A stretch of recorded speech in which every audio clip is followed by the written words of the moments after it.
لو أنزلنا هذا القرآن على جبل لرأيته خاشعا متصدعا من خشية الله.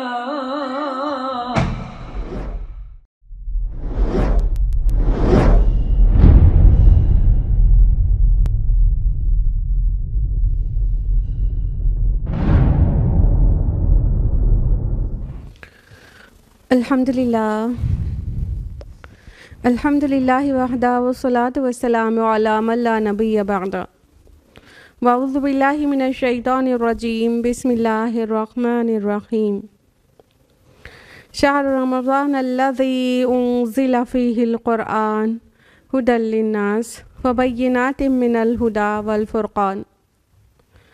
بسم اللہ الرحمن الرحیم رب اشرح لی صدری ویسر لی امری واحلل عقدۃ من لسانی یفقہوا قولی. میرے عزیز بہنوں، آپ سبھی کا درس قرآن مجید میں دل سے خیر مقدم ہے. السلام علیکم ورحمۃ اللہ وبرکاتہ. اللہ تعالیٰ کی ذات بار برکات سے امید ہے کہ آپ سب خیر و عافیت ہوں گی. الحمدللہ. تو ہم لوگ بڑھتے ہیں درس قرآن کی طرف، اور درس قرآن میں کون سی سورہ چل رہی ہے میرے ساتھ؟ سورہ صاد. تو ہم لوگ نے لاسٹ ٹائم سورہ صاد کی آیت نمبر 44 تک تفصیل سے جان لیا تھا، اور اب آج آیت نمبر 45 آنورڈز ہم لوگ ڈیٹیل میں جانیں گے. سو آیت نمبر 45 از اعوذ باللہ من الشیطان الرجیم بسم اللہ الرحمن الرحیم. وَاذْكُرْ عِبَادَنَا إِبْرَاهِيمَ وَإِسْحَاقَ وَيَعْقُوبَ أُولِي الْأَيْدِي وَالْأَبْصَارِ. اور ہمارے بندوں ابراہیم، اسحاق اور یعقوب علیہم السلام کا ذکر کرو، جو بڑی قوت عمل رکھنے والے اور دیدہ ور لوگ تھے. اب اللہ سبحانہ تعالیٰ نے کچھ ایک انبیاء کا تفصیل سے ذکر کرنے کے بعد اب اجمالاً کچھ کا صرف نام تک ذکر کیا جا رہا ہے کہ اللہ پاک کہتے ہیں کہ ہمارے بندوں ابراہیم کا، اسحاق کا اور یعقوب علیہم السلام کا ذکر کرو. دیکھیں، ابراہیم، اسحاق اور یعقوب یہ تینوں وہ انبیاء ہیں جو کہ جن کی نسل سے بہت ہی زیادہ تعداد میں انبیاء گزرے ہیں. تو سب کا خاندان جا کے ابراہیم علیہ السلام پر ملتا ہے، تو پوٹینشیل ادھر ہی سے تھا. اور جو اللہ تعالیٰ کی توحید اور دین حنیف کی طرف بلایا جا رہا ہے امت محمد صلی اللہ علیہ وسلم کو، اس کا بھی پورا ڈائریکشن وہیں ابراہیم علیہ السلام کی طرف جاتا ہے. اس لیے ان تین نبیوں کا ذکر کرنا بہت اہم رہا. اور اگر آپ غور کریں گے تو یہ جو تھیم چل رہی ہے جن میں انبیاء علیہم السلام کا ذکر ہو رہا ہے وہ ہے صبر. تو اس سے پہلے آپ نے سنا ایوب علیہ السلام کے صبر کے متعلق ان کی تعریف کی گئی، اور اب ان لوگوں کو نام لے کر، کیونکہ صبر ایک ایسا کامن فیکٹر ہے، ایک ایسے کامن صفت ہے جو سب کے ان تمام انبیاء میں کامن ہی رہی ہے، لیکن جن کا ذکر اس سورہ میں آ رہا ہے وہ صبر میں ایک بہت ہی اعلیٰ مقام پر فائز تھے. آپ کو پتہ ہے یعقوب علیہ السلام کا صبر کس ڈگری کا صبر ہے؟ صبر جمیل ورڈ ان کے تعلق سے ہی آیا ہے قرآن میں. فصبر جمیل واللہ المستعان علی ما تصفون، یہ یعقوب علیہ السلام کا جملہ ہے. تو یہ ابراہیم علیہ السلام کی تو پوری زندگی ہی صبر اور آزمائش سے بھری ہوئی تھی. اسحاق علیہ السلام انہی کے صاحبزادے ہیں، ان کے صاحبزادے یعقوب علیہ السلام ہیں. بہرحال یہ سبھی بہت ہی بیوٹیفل صبر کرنے والے لوگ تھے. اور یہاں پہ ان کی دو صفات بیان کی گئی، اولی الایدی والابصار. اس کا اگر لفظی ترجمہ کریں گے تو کیا ہوگا؟ اولی الایدی ہاتھ والا، اولی الابصار آنکھوں والا. تو ان کو کہا گیا کہ اولی الایدی والابصار جو ہاتھوں والے اور آنکھوں والے تھے. اور عربی زبان میں ہاتھ کا جو ہاتھ لفظ استعمال ہوتا ہے بہت جگہ پر، تو وہ معنی دیتا ہے قوت اور طاقت کا اور قدرت کا. اور ابصار آنکھیں جس کا ورڈ ہے میننگ ہے. تو آنکھیں یوزولی بصیرت اور دل کی آنکھیں اور حکمت اس کے مترادف ہوتی ہیں. تو ان دونوں کے متعلق کہا جا رہا ہے جو بہت ہی ہاتھوں والے اور آنکھوں والے تھے، مطلب بہت ہی قوت عمل رکھنے والے، بہت طاقت والے اور اپنے آپ پر بہت کنٹرول رکھنے والے. قوت وہی ہوتی ہے، طاقتور وہی ہے جس کو اپنے آپ پر کنٹرول ہو. اور ابصار یعنی بہت ہی بصیرت والے لوگ تھے، بہت انہیں دکھتا تھا، یعنی نشانیاں دیکھ کر ریالٹی پتہ لگانے والے لوگ تھے. اور ابھی لاسٹ ویک فیو ڈیز پہلے لیکچر میں ہم نے تفصیل سے بتایا ہے کہ کس طرح آنکھوں کی حفاظت کرنے کے بعد دل کا نور بڑھتا ہے، اور دل کا نور بڑھتا ہے تو انسان کو حکمت نصیب ہوتی ہے اور وہ چیزیں دیکھنے لگتا ہے جو اور لوگ نہیں دیکھتے. تو یہاں پر ان 3 انبیاء علیہم السلام کا ذکر کیا گیا کہ یہ بہت ہی قوت عمل رکھنے والے تھے اور ان کو اپنے اعمال پر زبردست کنٹرول تھا، اس طرح کا پاور تھا اور ان کے اندر حکمت اور بصیرت کوٹ کوٹ کر بھری ہوئی تھی.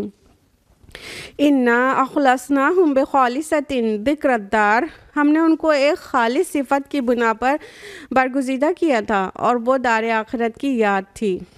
اب اللہ تعالیٰ ان انبیاء علیہم السلام کا نام لے کے کہہ رہے ہیں ہم نے ان کو خاص کر لیا تھا، ہم نے انہیں خالص کر لیا تھا، انہیں چنندہ لوگوں میں شامل کر لیا تھا. اور وہ ایک پوائنٹ پر کیا تھا، وہ کیا تھا؟ ذکر الدار، گھر کی یاد. اب یہاں الدار دنیا کے گھر کے لیے نہیں آیا ہے، الدار آخرت کے گھر کے لیے آیا ہے. اور اس سے صاف پتہ چلتا ہے کہ ایکچول گھر آخرت کا ہی گھر ہے. اور دنیا کی جو زندگی میں انسان گھر بناتا ہے یا دنیا میں جو زندہ رہتا ہے وہ تو صرف ایک گزرگاہ کی حیثیت رکھتا ہے، جیسے وہ گزر رہا ہے اور یہاں سے گزر جائے گا. لیکن گھر جو ہے وہ آخرت کا ہی گھر ہے اور وہاں کی یاد جس کے اندر رہی تو پیچھے سے کنیکٹ کریے کہ اس کے اندر پاور ہوگا، اس کے اندر حکمت ہوگی، وزڈم ہوگا. جس نے کبھی بھی آخرت کو نہیں بھلایا تو اس کے پاس یہ صفات ہوں گی. ادروائز جو آخرت کے گھر کو بھول جائے گا تو دنیا میں قوت عمل اور حکمت سے وہ نہیں نوازا جائے گا، اس کو نہیں مل پائے گی، کیونکہ آخرت کی یاد ہی انسان کے عمل میں سب سے زیادہ مؤثر ہے. آپ دیکھ لیں کہ آخرت پر جو ایمان لانے والے لوگ ہیں اور جتنا پختہ ایمان اور جتنا کمزور ایمان ہوگا اس کے مطابق دنیا میں عمل کریں گے. یعنی کہ اچھے کام کرنے کا موٹیویشن کہاں سے کسی کو مل سکتا ہے جب اسے یہ یاد رہے کہ اللہ تعالیٰ اس کے بدلے میں ریوارڈ کریں گے. برائی سے بچنے کا کتنا بڑا موٹیویشن ہو سکتا ہے؟ دنیا کا قانون اور پیرنٹس کا ڈر کتنا بڑا، بہت ہی کمزور. کئی جگہ پیرنٹس نہیں ہوں گے، کئی جگہ دنیا کے قانون سے چھپ کے بھی انسان جرم کر سکتا ہے، لیکن کون اس سے باز رہ سکتا ہے؟ جس کو آخرت کی پنشمنٹ یاد رہے. تو آخرت کا گھر جس نے یاد رکھا تو اس کا ہی عمل سب سے زیادہ اچھا ہو سکتا ہے. تو یہ جو لوگ تھے ان کو اللہ نے نوازا تھا کہ ہر دم انہیں آخرت کا گھر یاد رہے، آخرت کی جو بلندی ہے اور آخرت کی جو پستی ہے وہ ہر دم آنکھوں میں تازہ رہے. تو اللہ تعالیٰ نے مخصوص اس کے لیے چن لیا تھا ان لوگوں کو. وَإِنَّهُمْ عِنْدَنَا لَمِنَ الْمُصْطَفَيْنَ الْأَخْيَارِ، یقیناً ہمارے یہاں ان کا شمار چنے ہوئے نیک اشخاص میں سے ہے. سبحان اللہ، اللہ تعالیٰ کتنی تعریف کر رہے ہیں، مطلب مصطفین الاخیار کہہ رہے ہیں، ان کا شمار ہمارے یہاں بہت خاص لوگوں میں ہے. مطلب جیسے دنیا میں کوئی بہت بڑا کوئی انسان ہو، کوئی کہیں کا بہت بڑا لیڈر ہو اور وہ کسی کے لیے کہے کہ ارے بھائی ان کا تو ہمارے گھر ہمارے ہاں بہت بڑا مقام ہے، ہمارے ہاں ان کی بہت عزت سے یاد کی جاتی ہے، تو کتنا انسان اپنا شان سمجھے گا کہ اتنے بڑے لیڈر نے ہماری تعریف کی اور اپنے آپ ایک اچھی پوزیشن بتائی، کتنی شان سمجھے گا انسان۔ ذرا سوچئے اللہ رب العالمین کسی کی متعلق یہ تعریف کر رہے ہیں کہ وہ بہت نیک لوگوں میں ہمارے ہاں بہت بڑا مقام ہے ان کا۔ تو یہ انبیاء علیہم السلام ہیں جنہوں نے اگزامپل سیٹ کیا ہے کہ زندگی کیسے گزارنا ہے، اور پھر اللہ تعالیٰ نے ان کے نیکیوں کو اتنی شرف قبولیت بخشا اور اتنی شان بخشا کہ ان کی تعریف کر رہے ہیں اپنے آخری کلام میں، سبحان اللہ۔ وَاذْكُرْ إِسْمَاعِيلَ وَالْيَسَعَ وَذَا الْكِفْلِ وَكُلٌّ مِّنَ الْأَخْيَارِ، اور اسماعیل اور الیسع اور ذو الکفل کا ذکر کرو، یہ سب نیک لوگوں میں سے تھے۔ اب مزید یہاں پر 3 انبیاء علیہ السلام کا نام آیا ہے۔ اسماعیل علیہ السلام جو کہ ابراہیم علیہ السلام کے ہی صاحبزادے ہیں، اور الیسع ان کے متعلق پتہ چلتا ہے کہ یہ عیسیٰ علیہ السلام سے پہلے بنی اسرائیل کے ہی ایک نبی تھے، اور بائبل میں ان کا نام الیشا آتا ہے، اور قرآن حکیم میں بس 2 جگہ ہی ان کا نام آیا ہے، ایک یہاں پر اور دوسرا سورہ انعام میں۔ اور وذا الکفل اور ذو الکفل علیہ السلام، جو کہ ایک تھوڑا سا ڈسپیوٹ بھی ہے کہ یہ نبی تھے کہ نہیں، لیکن دونوں ہی جگہ پر نبیوں کے بیچ میں ان کا نام آیا ہے، اس لیے ان کو بھی نبی ہیں، یہ اوپینین زیادہ پرومیننٹ ہے۔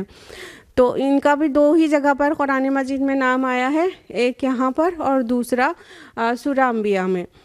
تو اللہ تعالیٰ ان کے بھی نام لے کر کہہ رہے ہیں وَكُلٌّ مِّنَ الْأَخْيَارِ، یہ سب بہت نیک لوگ تھے۔ اللہ تعالیٰ تعریف کر رہے ہیں ان کی نیکی کی، اور اخیار میں سے تھے، ان کے اندر خیر مطلب بہت تھی، تو اللہ تعالیٰ نے ان کی خیر کی تعریف کی اپنی آخری کتاب میں اور قرآن مجید میں، سبحان اللہ۔ ھذا ذکر، یہ ایک ذکر تھا۔ وَإِنَّ لِلْمُتَّقِينَ لَحُسْنَ مَآب، متقی لوگوں کے لیے یقیناً بہترین ٹھکانہ ہے۔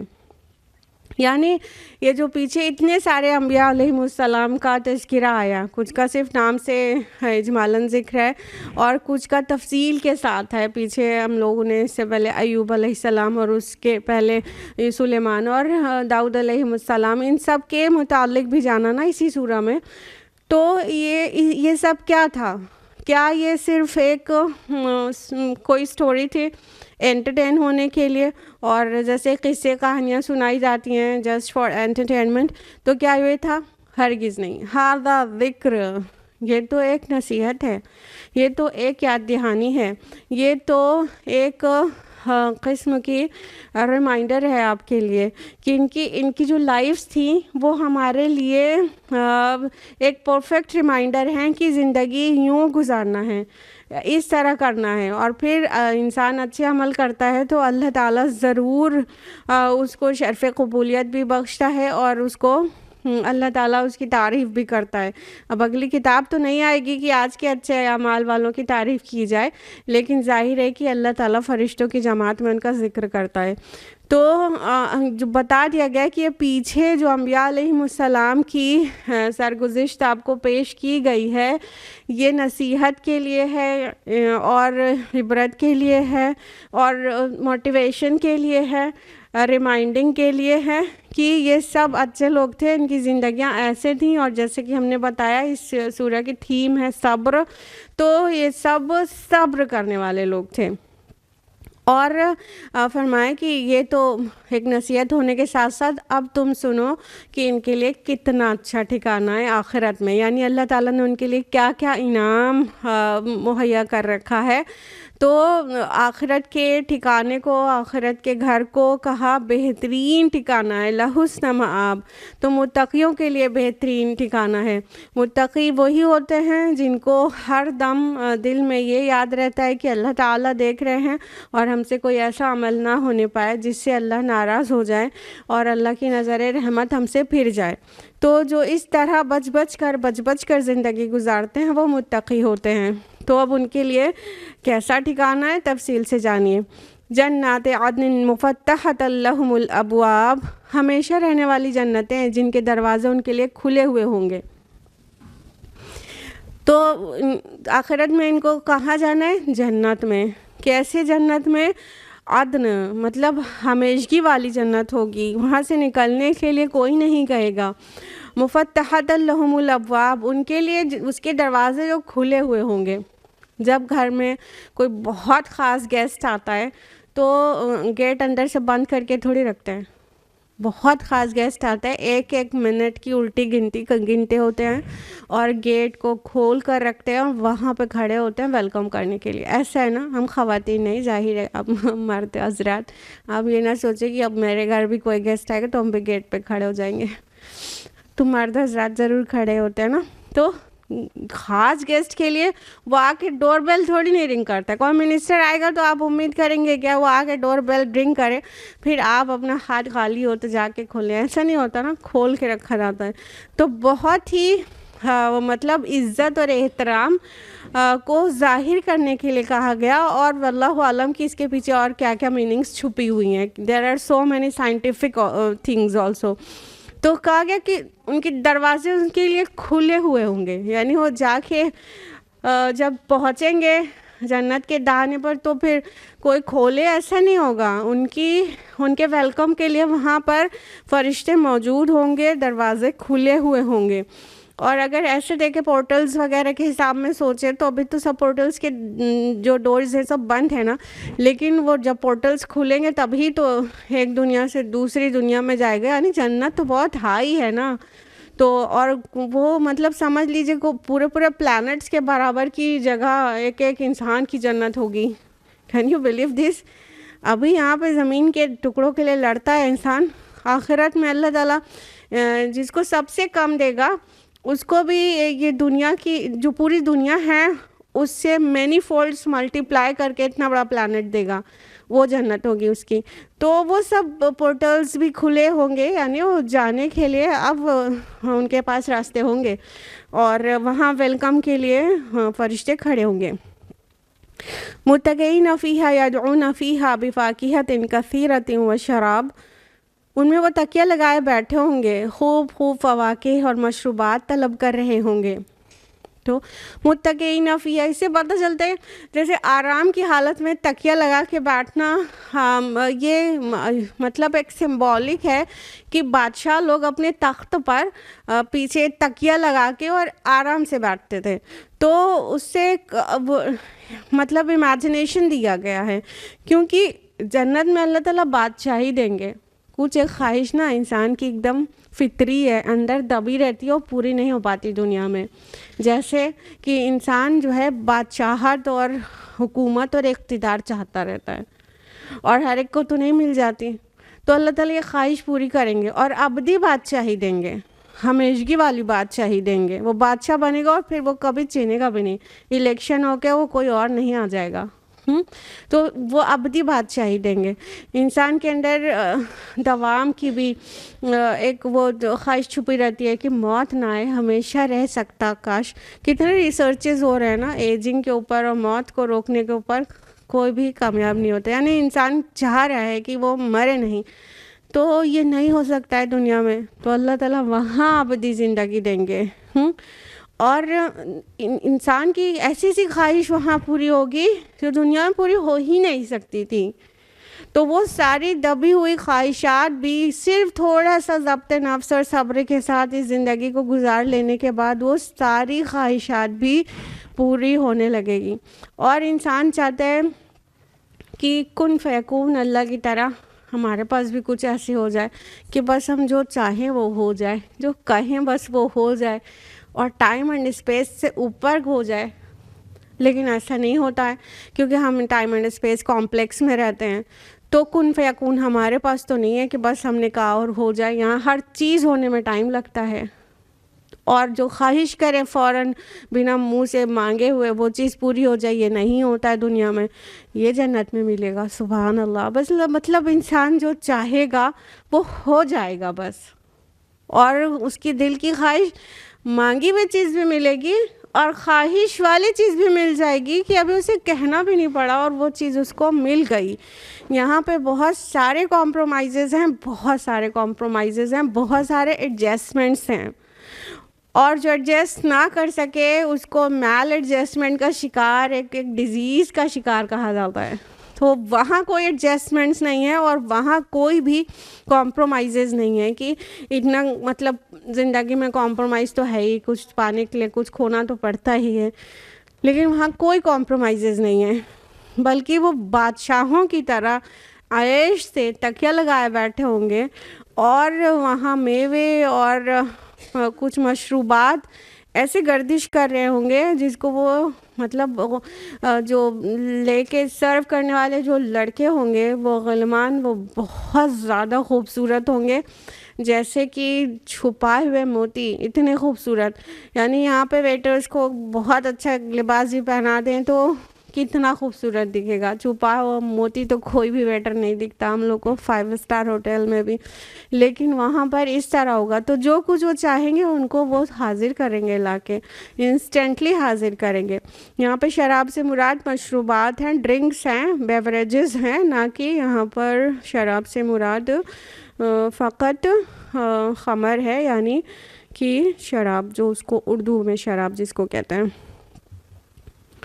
وعندہم قاصرات الطرف اطراب، اور ان کے پاس شرمیلی ہمسن بیویاں ہوں گی.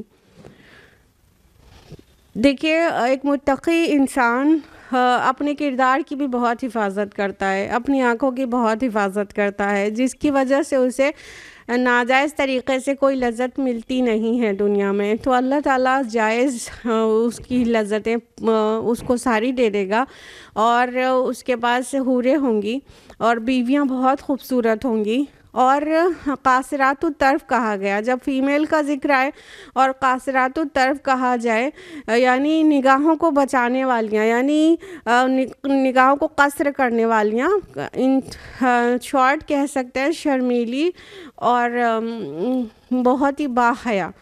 کیونکہ خواتین کے لیے یہ وصف عرب میں سب سے اہم اور اعلیٰ وصف یہی سمجھا جاتا تھا کہ وہ شرمیلی ہو.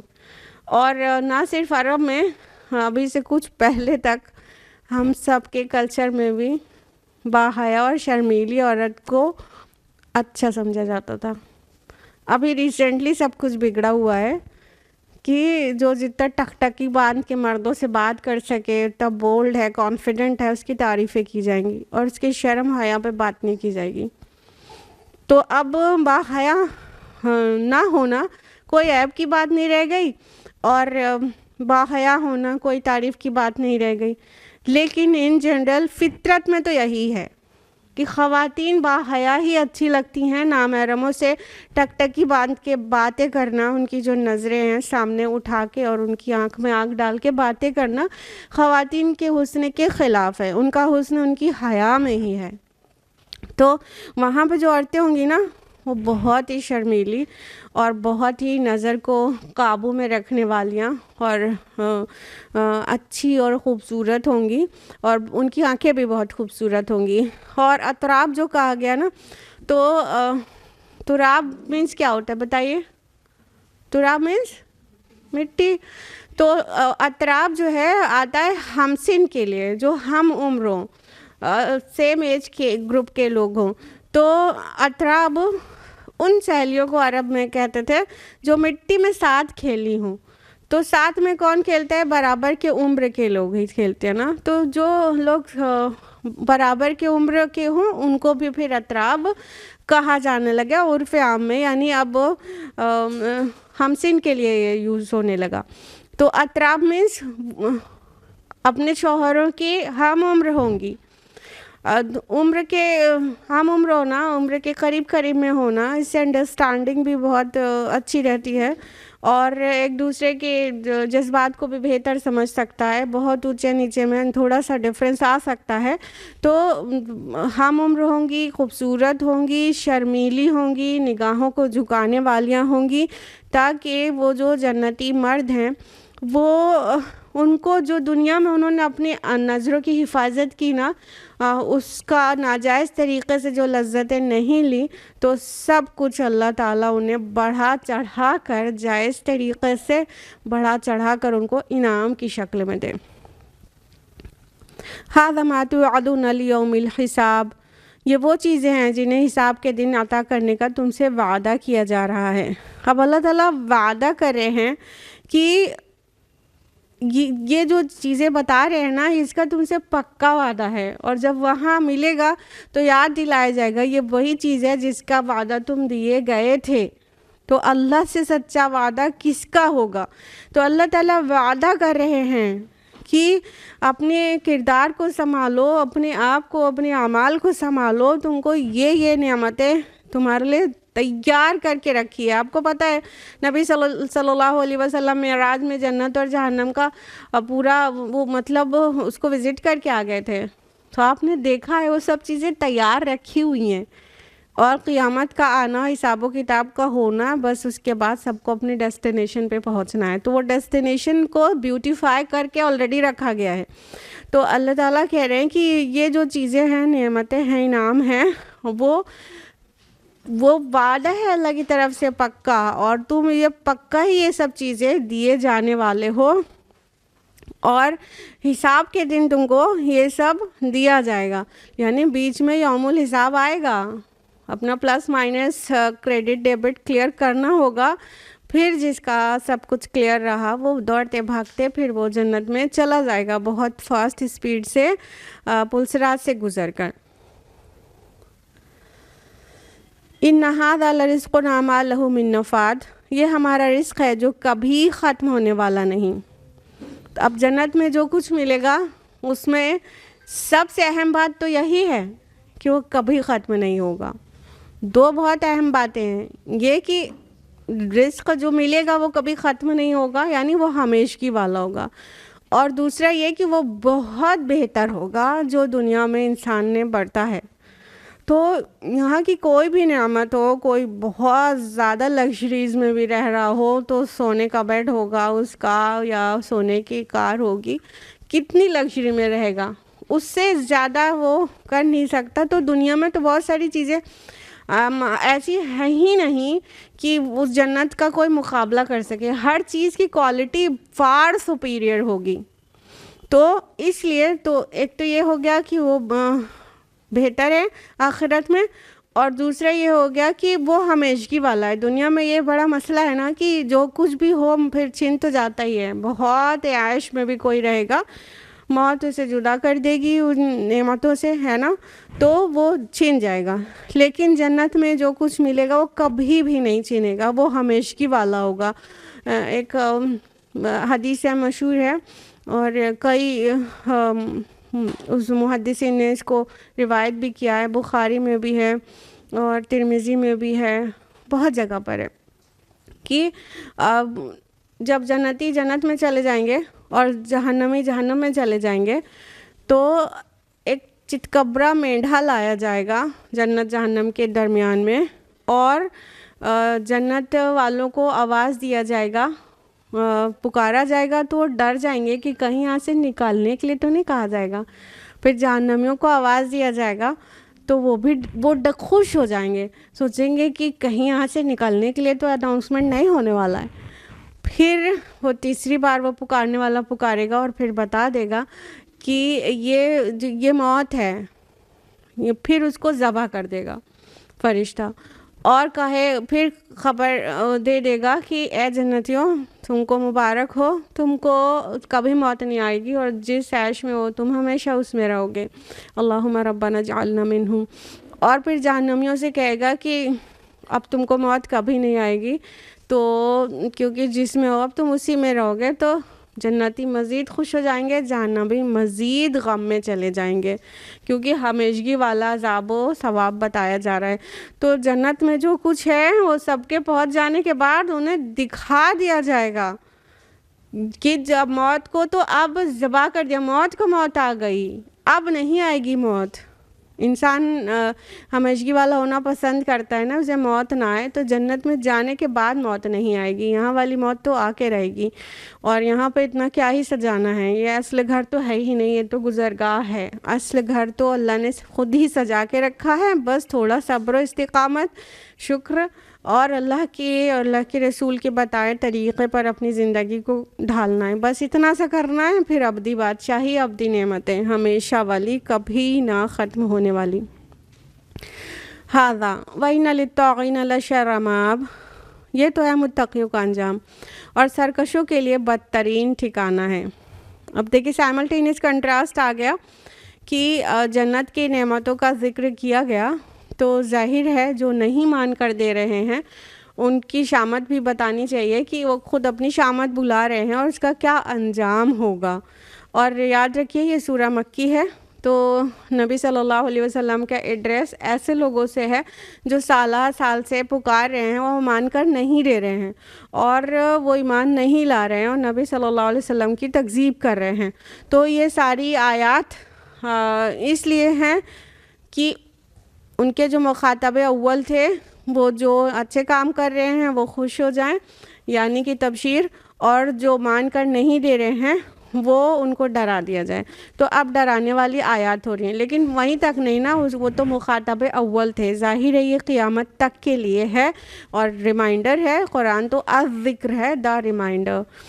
تو اب سائملٹینیس کنٹراسٹ بتا دیا گیا کہ یہ تو متقیوں کا انجام ہوا جو ابھی تک آپ نے سنا، لیکن سرکشوں کے لیے بہت ہی برا ٹھکانہ ہے، للطاغین۔ تو طغا ورڈ کس کو کہتے ہیں؟ سرکشی کو نا۔ تو جو سرکش ہوئے، جنہوں نے اپنے رب کے حدود سے نکل گئے، ان کا بہت برا بھی ٹھکانہ ہے، جس طرح جنتیوں کا ٹھکانہ بہت اچھا ٹھکانہ ہے، حسن مآب ہے، ان کا شر مآب ہے۔ جہنم یصلونہا فبئس المہاد، جہنم جس میں وہ جھلسے جائیں گے، بہت ہی بری قیامگاہ۔ یعنی اب اس کو ایلیبوریٹ کر دیا گیا کہ برا ٹھکانہ کیا ہے، برا ٹھکانہ جہنم ہے، اور اس میں ڈالے جائیں گے تو بالکل جھلس کے رہ جائیں گے، اور بہت وہ تنگ ہوگی، اندھیری ہوگی، اور بہت ہی اس میں اسپیس کی کمی ہوگی، سفوکیشن ہوگا، اور سب سے بڑھ کر آگ کا عذاب۔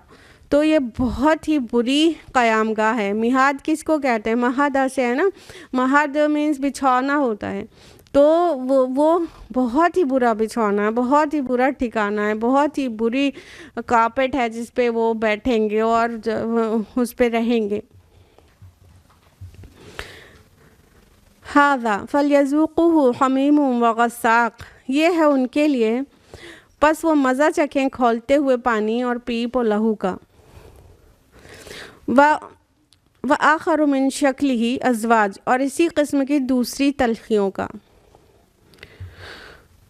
تو فرمایا کہ اب یہ ان کو مزہ چکھنا ہے حمیم کا۔ حمیم میں سخت کھولتا ہوا پانی ہوتا ہے جو انبیئربل ہو، اور غساق، غساق جو ورڈ ہے اس کے تابعین نے اس کو 2-3 طرح سے ڈسکرائب کیا ہے۔ کسی کے نزدیک یہ جو زخموں کا جو دھون ہے، زخموں سے رس رہا جو فلوئڈ ہے اس کو کہتے ہیں، اس میں خون بھی ہوگا، اس میں پس بھی ہوگا، اور اس میں ڈیڈ اسکن اور جو بھی کچھ اس سے رساؤ ہو رہا ہے زخم سے، وہ ہے غساق۔ کچھ کے نزدیک غساق انتہا ٹھنڈے اور انبیئربل چیز کو کہتے ہیں، تو یہ، اور جس میں بہت بدبو بھی ہوگی، اور تھرڈ اوپینین یہی ہے کہ انتہائی بدبودار کوئی چیز۔ تو بہرحال سب سے زیادہ پرومیننٹ اوپینین ہے کہ یہ ہوگا زخم کا جو فلوئڈ ہوگا، blood and dead cells and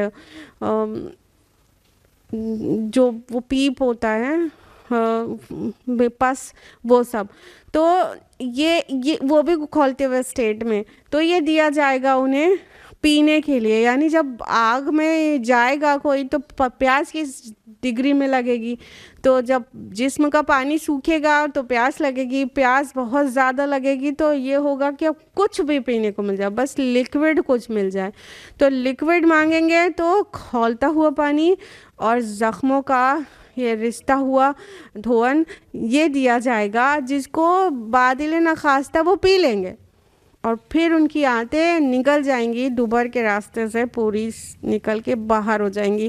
تو اتنی بری طرح سے ان کا انجام ہوگا اور پھر اللہ تعالیٰ انہیں صحیح کر دیں گے, پھر اسی طرح عذاب بھگتتے رہیں گے.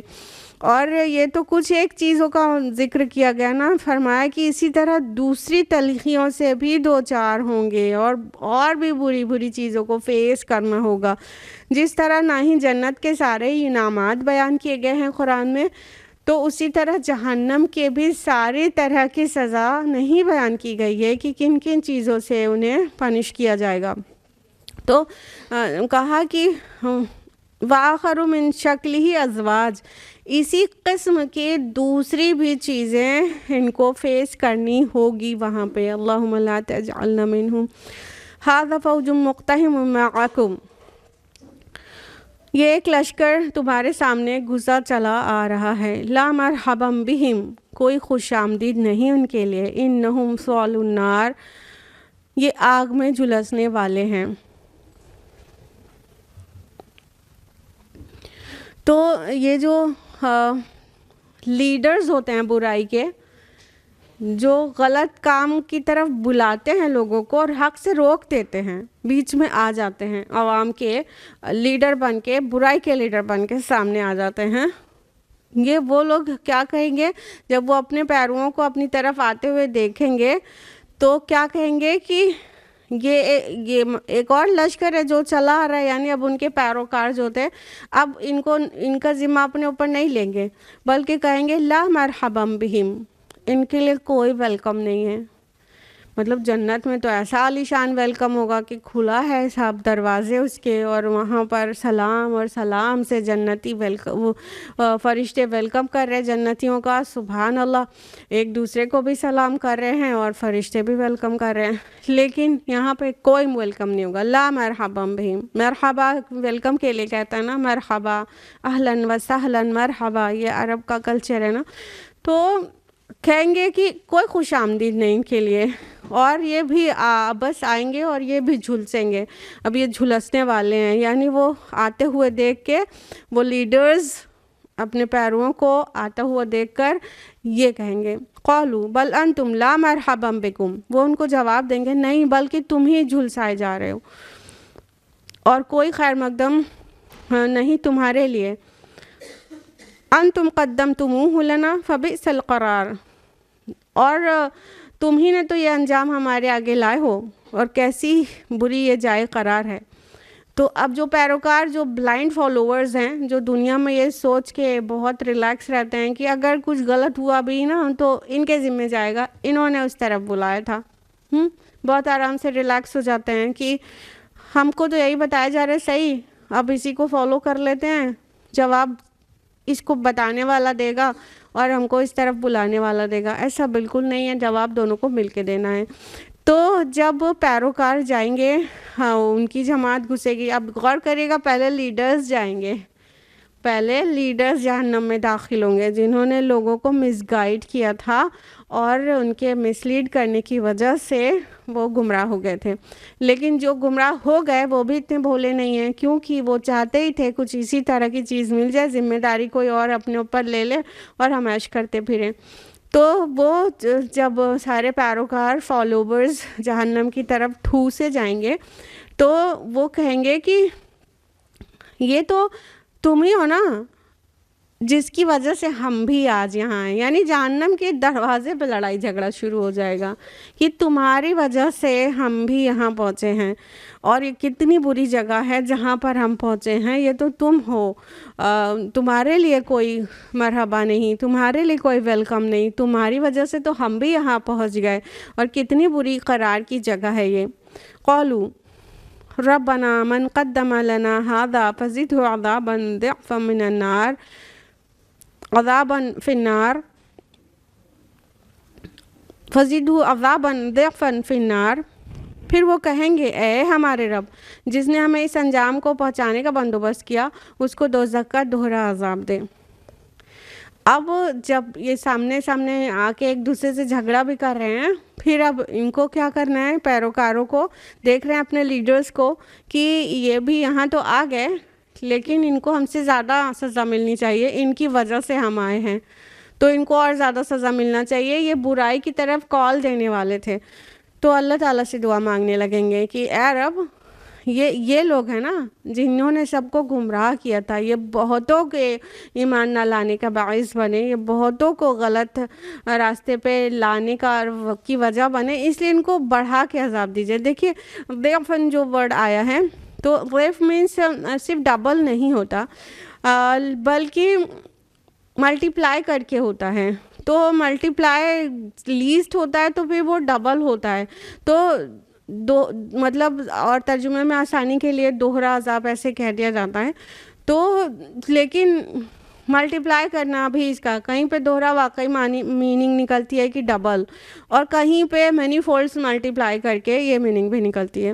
تو وہ لوگ کہیں گے کہ چونکہ ان کی وجہ سے تو ہم بھی آئے تو ان کو کچھ زیادہ عذاب ملنا چاہیے، وہ اللہ تعالیٰ سے زیادہ عذاب کی دعا کریں گے.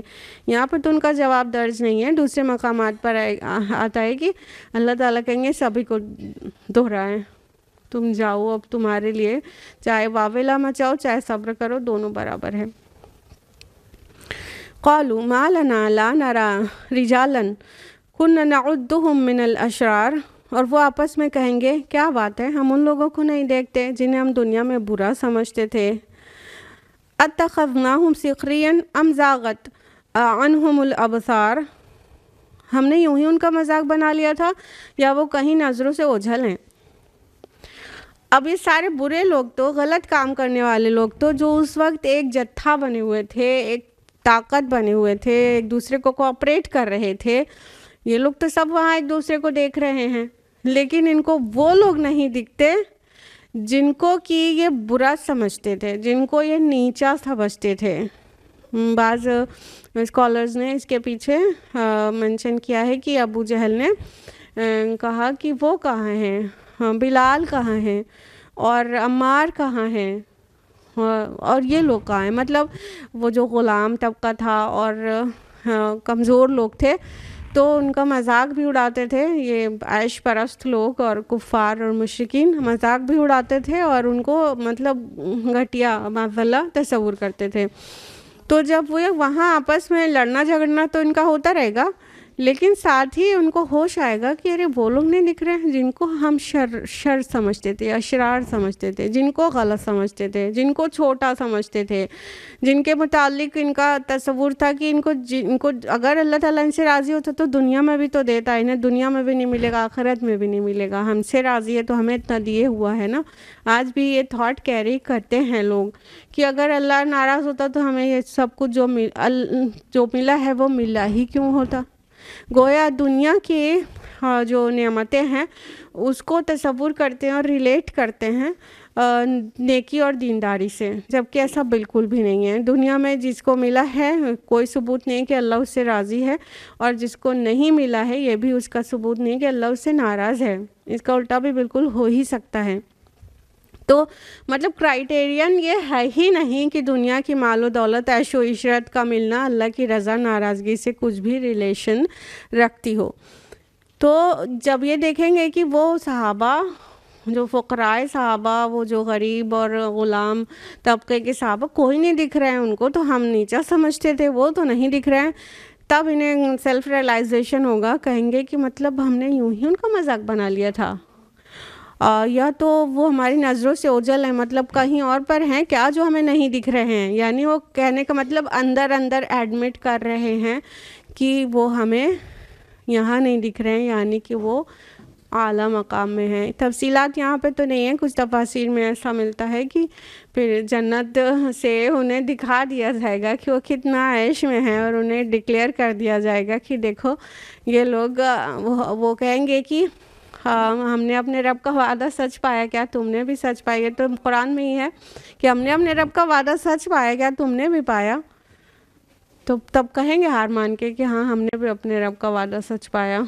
تو جنہوں نے اپنے نفس کو کنٹرول کیا تھا ان کو اللہ تعالیٰ نے جن نعمتوں سے نوازا وہ کہیں گے کہ ہم کو تو ہمارے رب نے بہت نواز دیا.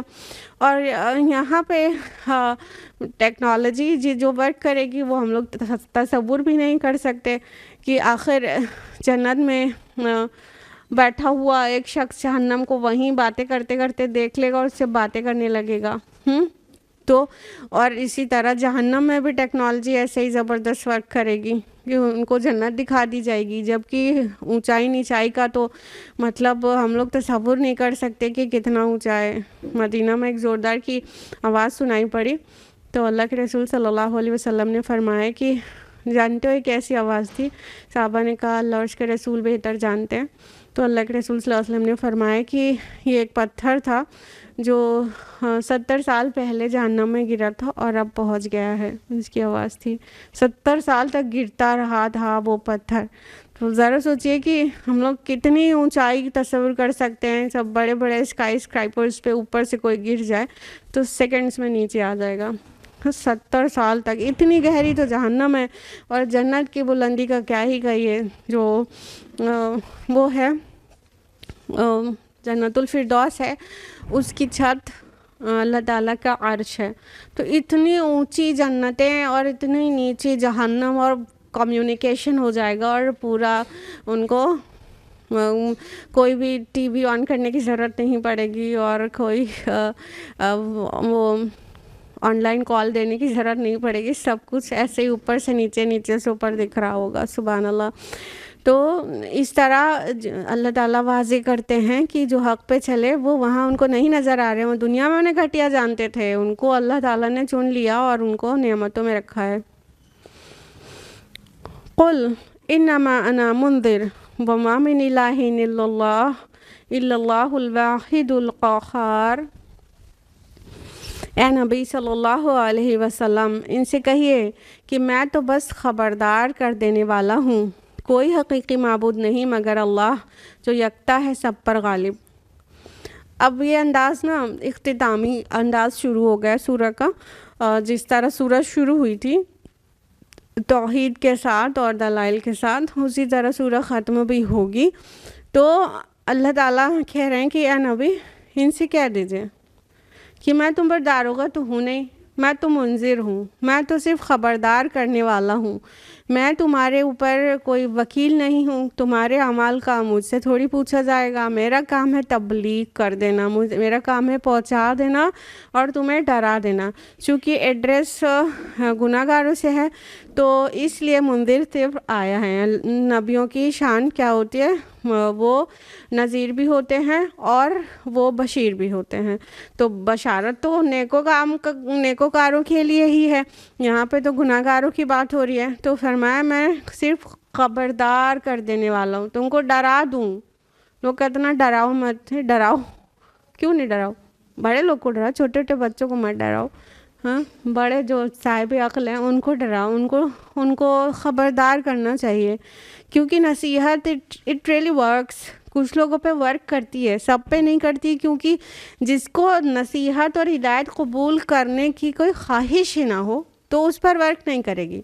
لیکن جس کے دل میں کچھ نرمی ہو اور اسے ہدایت پانے کی خواہش ہو، اس پہ بہت ورک کرتی ہے.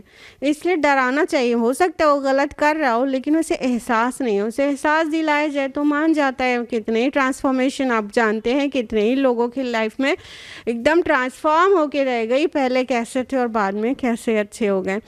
تو اللہ تعالیٰ کہہ رہے ہیں اے نبی ان کو سنا دیجئے، ان کو اعلان کر دیجئے کہ تو میں صرف منذر ہوں اور کیا لے کر آیا ہوں، ما من الہ الا اللہ، کہ کوئی معبود نہیں ہے سوائے اللہ کے. اور وہ کیا ہے؟ واحد ہے، وہ یکتا ہے، وہ اکیلا ہے اور ساری خدائی اس ایک اکیلے کے ہاتھ میں ہے. اور قہار ہے. قہار ایسی ذات کو کہتے ہیں جو سب پر غالب ہو اور جس کو سب پر کنٹرول ہو. تو یہ شرک کی نفی ہو گئی کہ تم نے جو اپنے معبودان باطل تراش رکھے ہیں، اللہ کو ان کی ضرورت نہیں ہے. اللہ اکیلا سب پر غالب ہے، سب کو مینیج کر رہا ہے.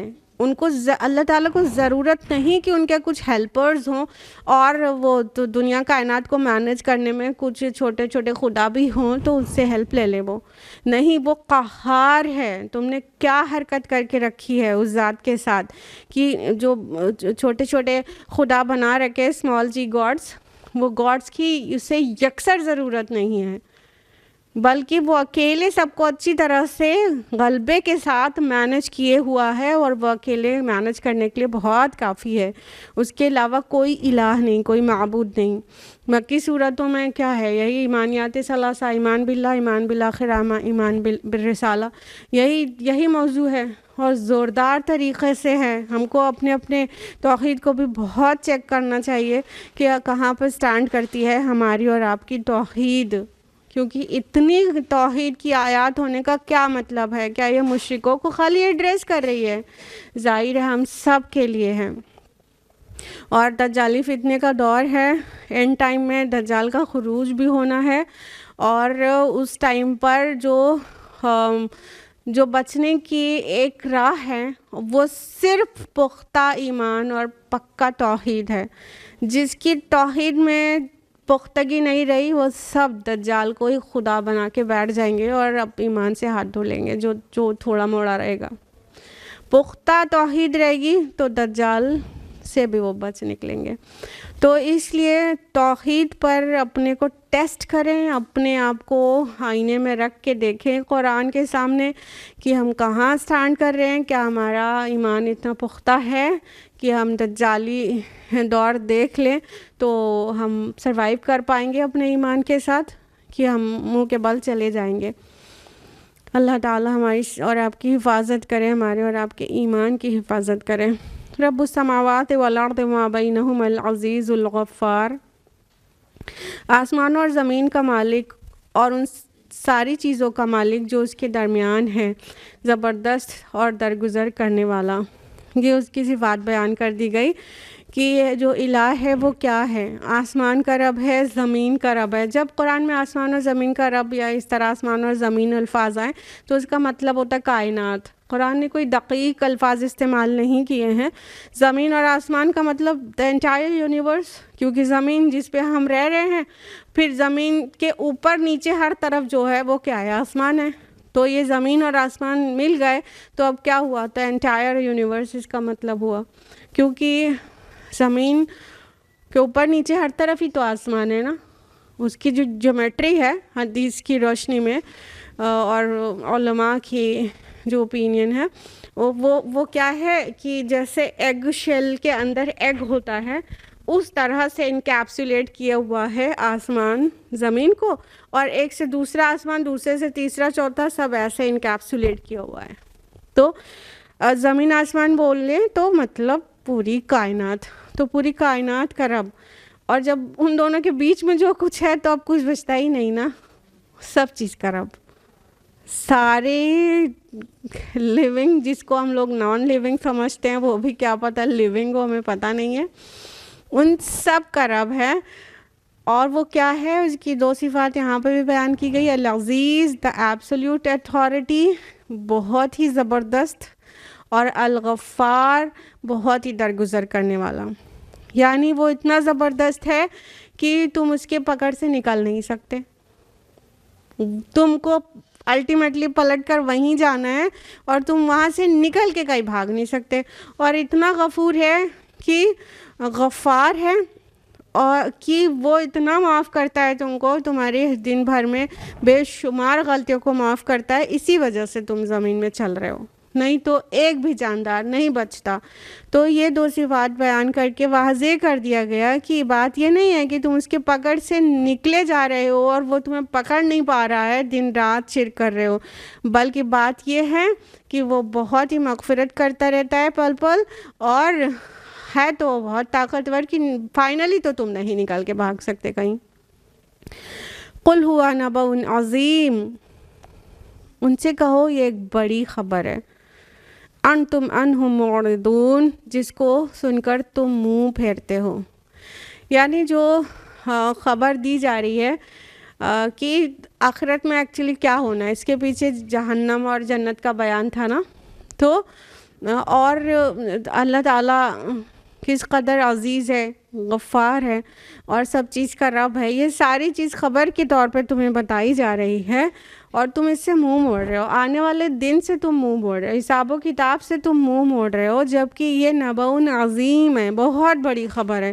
جب اس کو خبر کہا گیا نا تو اس سے کیا ہے کہ خبر میں لوگوں کو بڑا انٹرسٹ رہتا ہے، نیوز میں آپ خواتین کو نہیں رہتا، لیکن نیوز پیپر بھی نہیں پڑھتے ہوں گے نا آپ لوگ، اگر ہم غلط نہیں ہیں۔ مردوں کو تو خبر سے اتنا انٹرسٹ ہے، ہر وقت نیوز ہی دیکھتے، سنتے، پڑھتے رہتے ہیں، ہر طرح کی میڈیا میں ہر وقت ہی لگے رہتے ہیں۔ تو خبر کہا جاتا ہے تو انسان چوکنا ہو جاتا ہے کہ سنے کیا خبر ہے، تو یہ خبر ہے کہ نبا اور پھر عظیم بڑی خبر ہے کہ تمہارا ڈیسٹینیشن وہ ہے، تمہارا دار وہ ہے، تمہارا گھر وہ ہے اور ادار ہے، وہی اصل ٹھکانہ ہے، اور تم اسے جھٹلا رہے ہو، اسے اعراض کر رہے ہو۔ انسان اگر اپنی مرضی سے کسی آنے والے ٹائم کو انکار کرتا رہے تو کیا آنے سے رک جائے گا؟ اس کو مطلب اگنور کرتا رہے، اس کو ویلیو نہ کرے، اس کو اس کے لیے پریپیئر نہ ہو تو کیا وہ دن آنے سے رک جائے گا؟ تو یہ جو اعراض ہے وہ نہایت ہی احمقانہ کام بھی ہے اور حماقت بھرا کام بھی ہے، اس لیے اس کو نہیں، اس کے اعراض نہیں کرنا چاہیے، بلکہ جو یہ خبر ہے اس کے اوپر کان دھرنا چاہیے اور اس کی تیاری کرنی چاہیے۔ تو اللہ تعالیٰ سے دعا ہے کہ وہ ہم سبھی کو توفیق دے کہ ہم اپنے آنے والی زندگی کی تیاری زندگی میں کر سکیں، تاکہ یہ زندگی کامیاب اور وصول ہو جائے، اس کا جو مقصد ہے وہ حل ہو جائے۔ اللہ تعالیٰ توفیق دے کہ ہم اپنے رب کو ٹھیک طرح سے پہچان سکیں، تاکہ ہم اس کی توحید کے گھیرے سے بالکل بھی باہر نہ نکلیں، اور اس دنیا میں بھی اللہ تعالیٰ ہمارے ایمان کی حفاظت کرے اور فوت کرے، شیطان سے بچا کے ایمان کی حالت میں، اور آخرت میں اچھا ٹھکانہ نصیب کرے۔ آمین یا رب العالمین۔ سبحانک اللہم و بحمدک، نشہد ان لا الہ الا انت، نستغفرک و نتوب الیک۔ والسلام علیکم ورحمۃ اللہ وبرکاتہ۔